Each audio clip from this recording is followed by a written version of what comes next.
Bill of lending का क्या मतलब होता है, ये आज की इस वीडियो में सीख लेते हैं। बिल ऑफ लेडिंग का मतलब होता है कि जब भी कोई आइटम या कोई भी शिपमेंट जो है वो शिप की जाती है, यानी कि मान लीजिए कोई भी एक प्रोडक्ट है वो किसी एक कंपनी ने अपने ही चाहे एक ऑफिस से दूसरे ऑफिस में भेजा या एक अपने ऑफिस से या अपने वेयर हाउस से कस्टमर को भेजा, तो उसको भेजते हुए जो भी कंपनी उस प्रोडक्ट को उठाकर लेकर जाएगी, यानी कि जो भी कैरियर होगा, यानी कि लेकर जाने वाली जो कंपनी होगी, या यूं कहें कि कुरियर वाला जो कंपनी होगी या जो उसको शिप करने वाली कंपनी होगी, तो उनके और जो भेजने वाला है उसके बीच में जो डिटेल्स शेयर होती हैं या एक तरीके का जो बिल शेयर होता है उसको बिल ऑफ लेडिंग कहते हैं। यानी कि bill of lading is a legal document issued by carrier और shipping company to acknowledge receipt of goods for shipment. यानी कि जब मान लीजिए कुरियर वाले के पास या शिपिंग कंपनी के पास जो भी प्रोडक्ट आ गया है तो उसकी एवज में जो उसे वो एक रिसिप्ट देता है कि हाँ हमने ये प्रोडक्ट ले लिया है,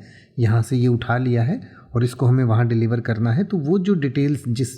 कागज़ पर या जिस पर्ची पर लिखी हुई रहती हैं उसको बिल ऑफ लेडिंग कहते हैं। It serves as a contract of carriage between the shipper यानी कि the sender and the carrier, यानी कि जो सेंडर है भेजने वाला है उसके बीच में और जो लेकर जाने वाला है उसके बीच में ये एक तरीके का एग्रीमेंट होता है जिसमें सारी डिटेल्स और टर्म्स और कंडीशंस लिखी हुई रहती हैं कि इसको कैसे इस आइटम को भेजा जाएगा, कितने दिन में डिलीवरी दी जाएगी, डिलीवरी की स्पीड क्या होगी, डिलीवरी के चार्जेस क्या होंगे। तो ये सब डिटेल्स जो है उस डॉक्यूमेंट पर लिखी हुई होती हैं, तो उसको बिल ऑफ लेडिंग कहते हैं। आम भाषा में हम कहें तो जो कुरियर कोई चीज़ हम करते हैं तो कुरियर वाला जो हमें एक पर्ची बना कर देता है उसको बिल ऑफ लेडिंग कहा जाता है और उसमें उस आइटम की डिटेल्स लिखी रहती हैं कि क्या आइटम भेजा गया है।